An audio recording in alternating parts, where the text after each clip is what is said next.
let's just talk about why did we feel like there was a need to even do a reading curriculum for students with significant disabilities? I mean, Shelby, what were you seeing in the classroom as missing? I, as a teacher, was just seeing that there was a missing, not modified, but almost modified curriculum that would hit my students at the level they are, not necessarily at a grade level. So, all the curriculum we're given is grade level, level A, B, and C. Well, where do my kids fit into that? And so a skill-based curriculum that assesses them on their level is what was missing out there. So what talk about what are the dynamics of the kids in your classroom? So like, are we low, are we those bubble kids? Because we get everybody. Yeah.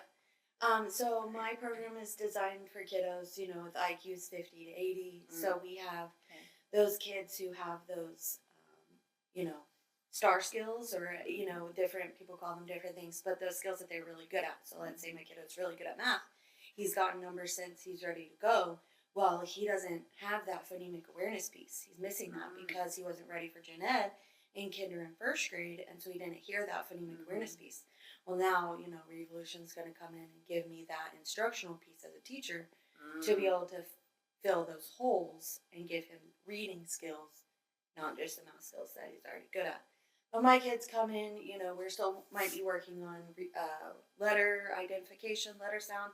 And then I have some kids who are working on comprehension and can read, those blends and digraphs and all of that. And so as a teacher, having a program that's designed, again, skill-based, that can hit all of those kids with one program is so needed for a teacher. Makes my job so much easier. So I think that, for me, I didn't have this skill set. I mean, I am alternatively certified just as hundreds, thousands of other teachers are, with, granted, my background is speech language, but still, I didn't know how to teach that decoding, how to teach that onset and rhyme, and so and through the research of what we put into adding to this Revolution program, it really was like a light bulb, and I mean, I can't be the only one in that position. Absolutely. I was taught to, look at the pictures, which is still a skill that we use, but use your context clues and take a guess. Right. No, we need to teach why these letters say this sound and how our brains connect through all of these different parts of our brain, come the phonemic awareness listening piece, to the encoding, to the comprehension piece, and knowing that reading instruction can be all of the strands at once. Right. Not just focus on letters and letter sounds. Let's work on comprehension also at the same time on their level to, envelop this strand or this rope of reading to better fit the student. And you talking about the letter sounds and connecting things, I went to that speech language background through this whole process just because it's also about our articulators, where is the tongue placement for the letter T versus the letter G? And so those are things in teaching what the sounds make and how and why.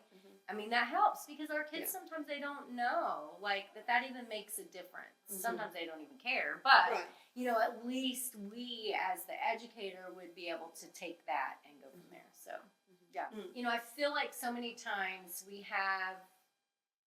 when we look at the core program for OATECA and we look now at this new piece of Revolution, what's the difference?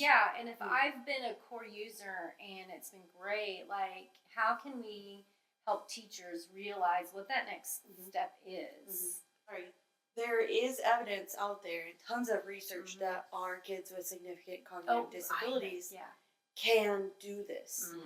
And so with OATECA, or with the original core program, with the core program, it assesses the core of the child, and then we have these arms or these limbs, if you will, that go out of these skills that could take the core system even further. Right. You know, And this revolution is one of those. and this arms. revolution is one of those, and it was developed to fulfill a specific need. Well, and in our core program, we only go as far as, you know, letter recognition, letter sound. We spell simple words, but we don't have learning how to spell those words in there. And so the need was expressed to us of, I have some kids that are ready to learn how to make those sounds together. And what does that make? That makes a word. So part of our vision was just to provide this so that teachers with significant disability students were ready and knew how and armed with a curriculum that would allow them to do that.